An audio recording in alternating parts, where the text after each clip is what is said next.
ये महामूर्ख कौन आया है डिबेट में? ये महामूर्ख कौन आया है डिबेट में? महामूर्ख कौन है डिबेट में? महामूर्ख किसने कौन है? महामूर्ख को हटाइए, महामूर्ख को पहले हटाइए तब डिबेट होगी। अगर महामूर्ख रहेगा तो मैं डिबेट नहीं करूंगा, महामूर्ख रहेगा तो डिबेट नहीं करूंगा।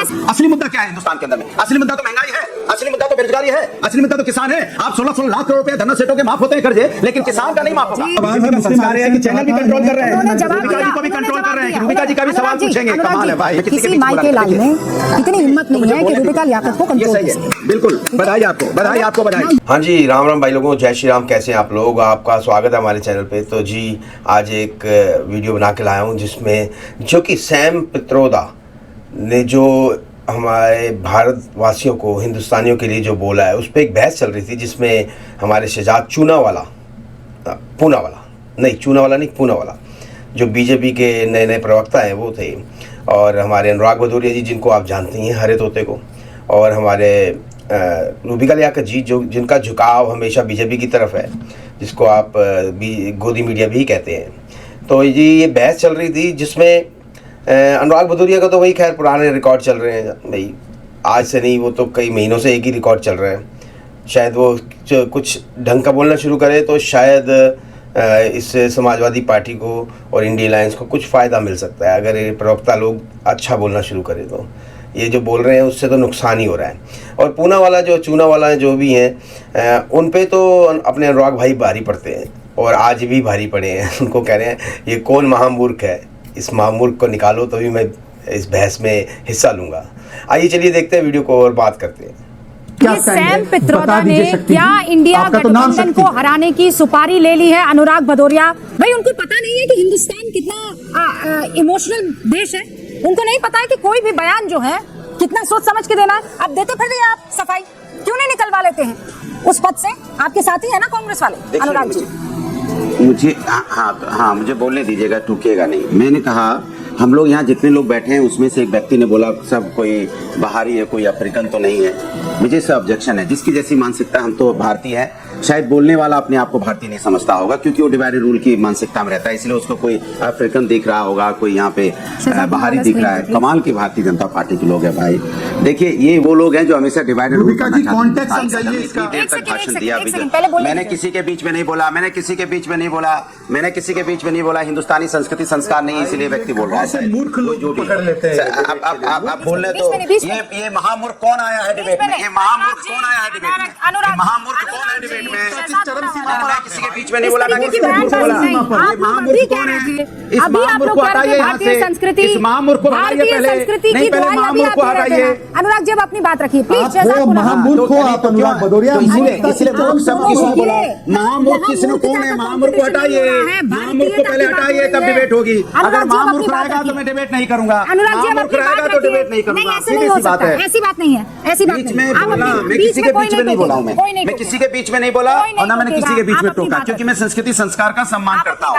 देखिए सवाल यह है कि हिंदुस्तान, मैं तो ये सोच रहा था अभी तक आवाज आएगी कहीं देश के मुद्दों पे कोई बात हो, क्योंकि हार का डर बीजेपी को इस कदर सता रहा है। परेशान हो गए, मानसिक संतुलन खो चुके हैं पूरी तरह से बीजेपी के लोग। उनको ना किसान याद आता है, ना महिलाएं याद आ रही हैं, ना युवक याद आ रहा है, ना छात्र याद आ रहा है। लोग परेशानी से जूझ रहे हैं, कुछ नहीं याद आ रहा है। सत्ता कैसे चाहिए? अरे कौन क्या कहता है हम लोग को कोई लेना देना नहीं है। जो कहता है उसको उसकी सजा अपने आप मिलेगी। हम ऐसे बयानों से ना हमें कोई लेना है ना कोई देना है। भारतीय जनता पार्टी को लेना देना है, क्यों? क्योंकि उनको मुद्दों से ध्यान भटकाना। मिल गया मुद्दा, देखो क्या कह रहा है। अरे भाई जो कह रहा है उसको अपने हिसाब से कानूनन कार्रवाई जो जैसा होगा अपने हिसाब से उसको सजा मिलेगी। लेकिन असली मुद्दा क्या है हिंदुस्तान के अंदर में? असली मुद्दा तो महंगाई है, असली मुद्दा तो बेरोजगारी है, असली मुद्दा तो किसान है। आप 16-16 लाख करोड़ रुपए धन्ना सेठों के माफ होते हैं कर्जे, लेकिन किसान का नहीं माफ होगा। किसान के ऊपर कर्जा यहाँ पे लदा रहेगा, इसके बारे में चर्चा नहीं होगी। यहाँ पे बोलेंगे महंगाई को पूछेंगे। आज महंगाई की हालत है कि 35 रुपए का दूध जो मिलता था 70 रुपए लीटर मिल रहा है। कौन इसका जिम्मेदार है? दाल तो यहाँ सारी बातें सैम पित्रोदा जी की कही है ना, इसी पर ध्यान दें। आप ही से क्लासेस ले लें, आप ही से क्लासेस ले लेना। क्यों कहूं? क्यों नहीं कहेंगे? मैं जनता की बात कर रहा हूँ। नहीं कह रहा है तो आप कांग्रेस को जाकर कहिए ना। अच्छा बताइए, ये बताइए, आप मेरी बात सुनिए। अच्छा ये बताइए, ताल ठोक के जो आज यहाँ पर सारी बातें कर रहे हैं ना, मैं बोल रही हूँ आपका जवाब दे रहा हूँ, आप जवाब दे रहा हूँ। आप तो किसी से खौफ नहीं खाते ना, इसी हरे कुर्ते में जाइए कांग्रेस दफ्तर में और उनको बोलिए कि सैम पित्रोदा को निकाल कर बाहर फेंकिए। अरे जवाब तो लीजिए, इतना काहे को परेशान? आप जवाब ले लीजिए। आप लगता है आप परेशान ज्यादा होगी, जवाब ले लीजिए। बीजेपी का जवाब है। सवाल ये है, महिलाओं पे घसीटी गई थी, आरोप किसके ऊपर लगा था? किस पे आरोप लगा था? तो क्या बीजेपी कहेगी कि मैं शामिल थी उसके अंदर बीजेपी शामिल था? बोले बीजेपी वाले हम शामिल थे जो महिलाओं पे अत्याचार हुआ था। बोले बीएचयू घटना हुई थी, बोले बीजेपी वाले हम शामिल थे। बोले जहां जिससे घटना मणिपुर में हुई महिलाओं के साथ अन्याय हुआ, बोले बीजेपी वाले शामिल थे। कमाल की बात कर रहे हैं आप। अब यो कहेंगे नहीं ये घटना से बिल्कुल प्रेसिडेंट बोल रहा है। यस किसी का तो ऐसा करते हैं, ऐसा करते हैं। मैं चिल्ला नहीं रही हूँ, मैं तो इत्मीनान से बात कर रही हूँ। आप सैम पित्रोदा को क्यों बचा रहे हैं? बीजेपी को सैम पित्रोदा जी कौन सा फूफा लग रहा है इंडिया गठबंधन का? बीच में मुझे बताइए काहे आपको बचाने की जरूरत है? कहिए ना कि सैम पित्रोदा जैसे आदमी का इस चुनाव में कोई जगह उसकी नहीं होनी चाहिए, निकाल फेंकिए बाहर पद से। कौन रोक रहा है आपको? बनाइए ना। इतना क्यों चिल्लाते हैं? सब समझ रहे हैं रुपया जी आप क्या कहना चाह रही हैं। देश जान रहा है रुपया जी, क्यों चिल्ला रहे हैं आप? पूरा मीडिया एक्सपोज है, जान रहा है, बीजेपी एक्सपोज है। जैसे सैम पित्रोदा की बात कीजिए, मीडिया आप मुझे एक्सपोज रोक रहे हैं जबरदस्ती। यार मुझे सैम बोलने दीजिए, कमाल की बात कर रहे हैं। भारतीयता पर सवाल उठा रहा है, भारतीयों पर सवाल उठा रहा है। फुल सुनिए, मीडिया देखिए, एक्सपोज मीडिया। अरे आप लोग एक्सपोज हो रहे हैं। आप चिल्लाने नहीं देंगे, चिल्लाइए। डिवाइड एंड रूल वाले आपके इस एजेंडा पर आप लोग एक्सपोज हो रहे हैं। देखिए आप बोल रहे हैं इसलिए नहीं, क्यों आप बोल रहे हैं इसलिए नहीं दे रहे हैं, बीच में इसलिए चिल्ला रहे हैं क्योंकि बीजेपी एक्सपोज होती है, आप चिल्लाना शुरू कर देते हैं। अभी हम लखीमपुर घटना उठाएंगे कि जिसको रौंदा गया था ना 4 किसानों के, उसी के पिताजी को आप यहाँ मेंबर पार्लियामेंट का टिकट आपने टिकट दिया है, तो मान लिया जाए कि भारतीय जनता पार्टी रौंदने वालों के साथ खड़ी है। मान लिया जाए भारतीय जनता पार्टी महिलाओं पर अत्याचार करने वालों के साथ खड़ी है। मान लीजिए आप और चिल्लाइए टीवी डिबेट में कि भारतीय जनता पार्टी जो महिलाओं के साथ अन्याय करती है उनको टिकट देती है, भारतीय जनता पार्टी उनके साथ खड़ी है। चिल्लाइए आप। हिम्मत नहीं होगी रुपया जी चिल्लाने की, क्योंकि आपको एजेंडा चलाना है, हिम्मत कहां से होगी चिल्लाने की? बताइए आप। महिलाओं के साथ अन्याय हुआ तो आपने हम सबके कान के पर्दे फाड़ दिए। हो गया। आप अनुराग जी जवाब, फिर शक्ति जी आपका रुख करेंगे। देखिए हम तो भारतीय जनता पार्टी से भी कह रहे थे जिसपे महिलाओं पे अत्याचार लग रहा है उसको हटा दीजिए। क्या हटाया भारतीय जनता पार्टी ने?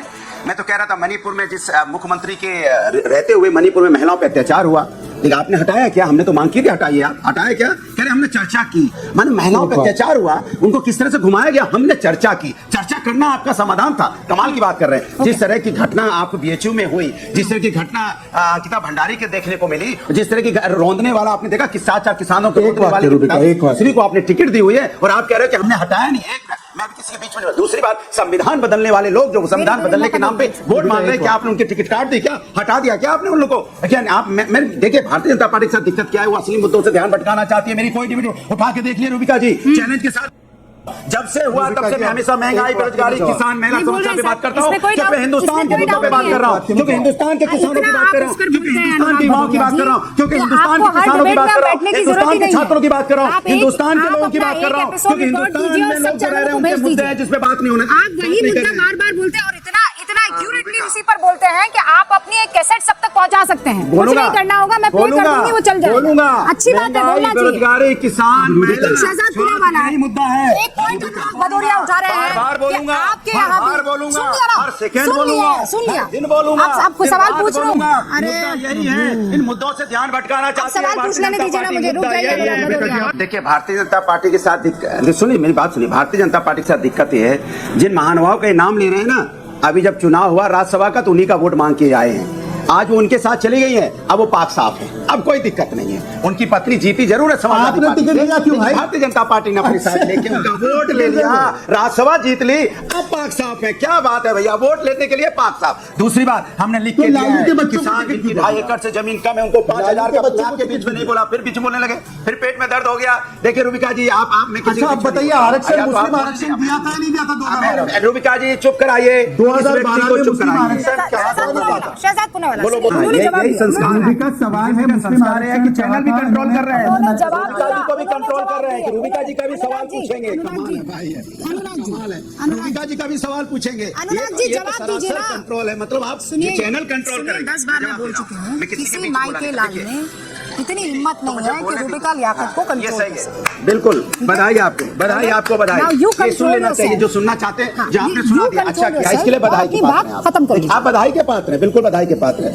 अरे आप बधाई के पात्र में आपको सलूट कर रहा हूँ। देखिए सवाल ये है, इन्होंने कहा हमने लिख के दिया है कि हम 2.5 एकड़ से जिसकी जमीन कम होगी 5,000 रुपए किसान को पेंशन देंगे। हमने लिख के दिया है कि महिला गरीब महिला को 3,000 रुपए का पेंशन देंगे। हमने लिख के दिया है कि जो लोग लैपटॉप, हम लैपटॉप देंगे जो बच्चों को यहाँ लैपटॉप बात, मुझे इसके कोई पहले भी प्रॉब्लम थोड़ी है सर, हमने अच्छी लिख बात के है दिया ना। है इस देश के अंदर में ओपीएस लागू आपने होगा। पॉइंटेड हमने एक लिख सवाल के का दिया है जवाब कि दिया। हमारी प्रजापति को हमने लिख के दिया है कि हम महंगाई खत्म करेंगे, हमने लिख के दिया है कि किसानों का सम्मान करेंगे, हमने लिख के दिया है कि महिलाओं का सम्मान होगा। लेकिन भारतीय आपने जनता टिकट पार्टी की क्यों दी? सत्ता में क्या हो रहा है एक बताइए। सवाल ये पूछा जा रहा है, दूसरा ये पूछा जा रहा है कि मेरा आप सवाल सीधा सा है, सुनिए, देखिए, आप ये बात भारतीय कह जनता सकते पार्टी से हैं, सवाल अनुराग भदौरिया ये पहले हो रहा है, सवाल सुनिए, सुनिए। आप ये कह सकते मेरी बात हैं तो कि सुन किसी कीमत पर धर्म के आधार पर किसी को भी, मुसलमानों को भी आरक्षण नहीं दिया जाएगा, पीरियड, फुल स्टॉप, पूर्ण विराम। देखिए, आप शायद संविधान को जानती हैं और हम समाजवादी लोग संविधान और न्यायपालिका को मानने वाले लोग हैं। भारतीय जनता पार्टी तो है नहीं कि ऑर्डिनेंस ले आएंगे, अगर सुप्रीम कोर्ट कोई ऑर्डर देगा ऑर्डिनेंस ला के दिल्ली की सरकार को थोड़ा कमजोर करेंगे, हम उनमें से तो नहीं है ना।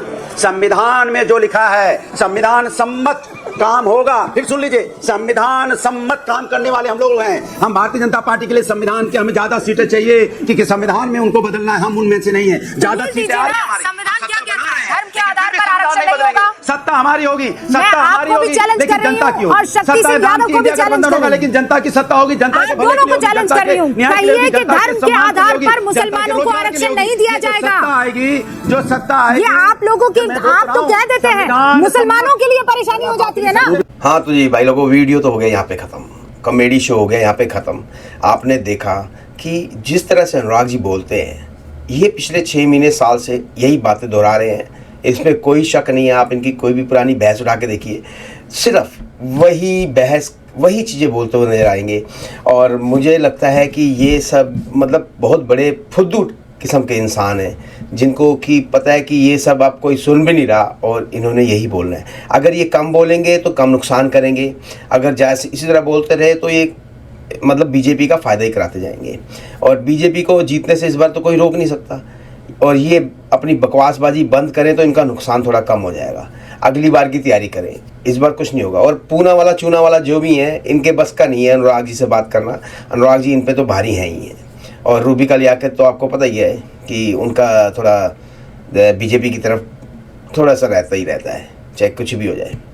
तो जी उम्मीद करता हूँ वीडियो आपको पसंद आया होगा। प्लीज़ चैनल को सब्सक्राइब करें, वीडियो को लाइक करें, शेयर करें। मैं आपको मिलूंगा अगले वीडियो में, तब तक के लिए जय श्री राम, हर हर महादेव, जय हिंद।